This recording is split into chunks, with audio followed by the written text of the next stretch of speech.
The sun rose over the Connecticut coastline. It was a beautiful August morning in 1912. The air was still and warm. The sea glistened like 1,000 jewels. A gentle breeze rustled the leaves in the trees. All was calm and peaceful, but this serene facade hid a different reality within the walls of the Tyrone family's summer home. This was a place where love and resentment were intertwined. A place where hope struggled to survive against the tide of despair. The Tyrone house was large and imposing. It spoke of wealth and status, yet a closer look revealed signs of neglect. The once vibrant furniture was now faded and worn. The carpets were threadbare, hinting at James Tyrone's frugality despite his success on the stage. The air hung heavy with unspoken words. The dining room, where the family gathered for meals, felt more like a battleground. Each piece of silverware seemed to vibrate with unspoken tension. The Tyrone family was a tangled web of love, guilt, and deep-seated resentment. James Tyrone was a man of contradictions. He was a renowned actor known for his commanding presence and booming voice. He could charm audiences with his wit and charisma, yet, in the confines of his own home, he was a penny-pinching patriarch. His frugality was legendary, a constant source of conflict with his family. James loved his family, but he struggled to express it. He was haunted by a past filled with poverty and hardship.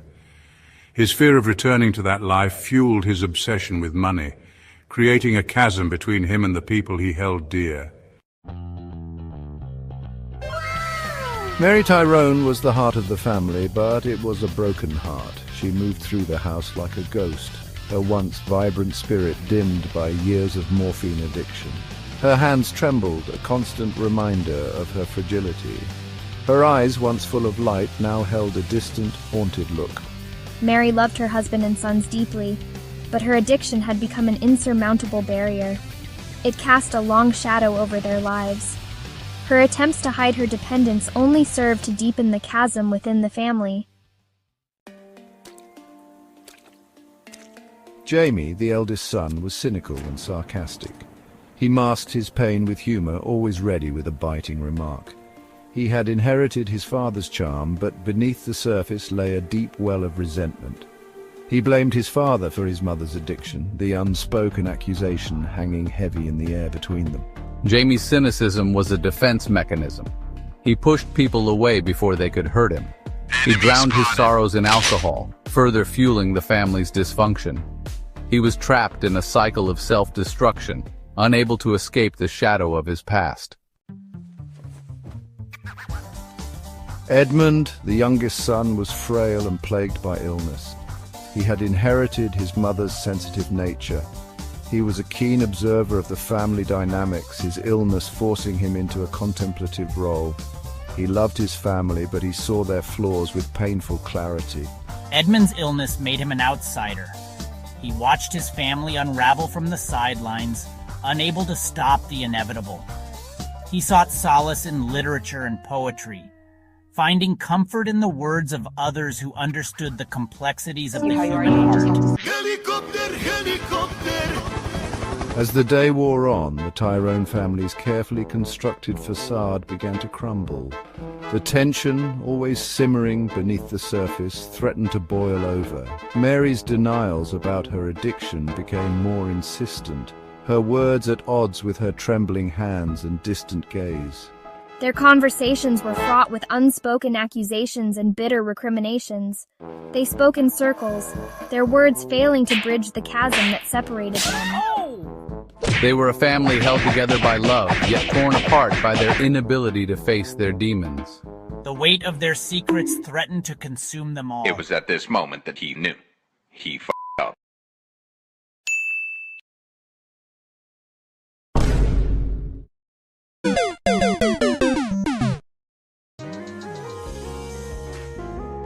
Evening settles over the Tyrone household, casting long shadows that mirror the family's inner struggles. The once warm glow of the house is dimmed, a reflection of the emotional chasm deepening between its inhabitants. Why does everyone judge me? Don't they see? I've given my life for this family. Mary, succumbing again to the numbing embrace of morphine, moves like a ghost through the space.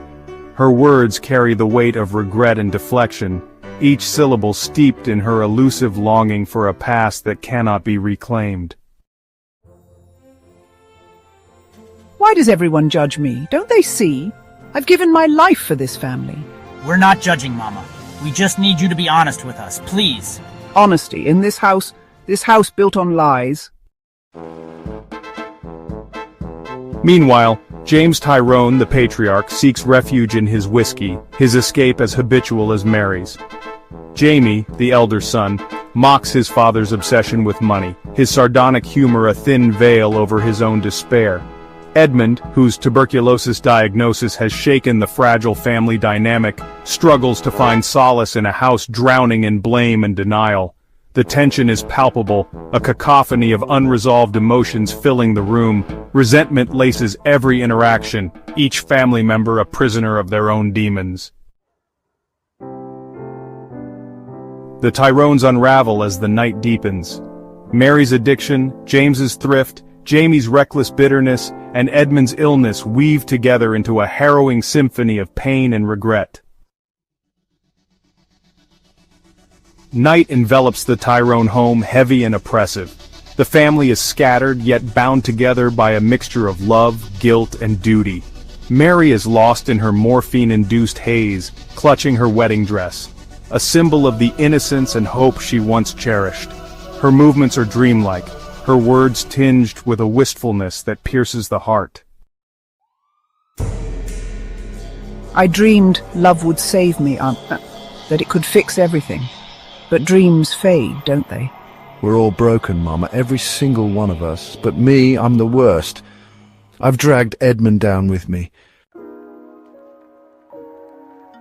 No, Jamie. We're all just trying to fight battles we didn't ask for.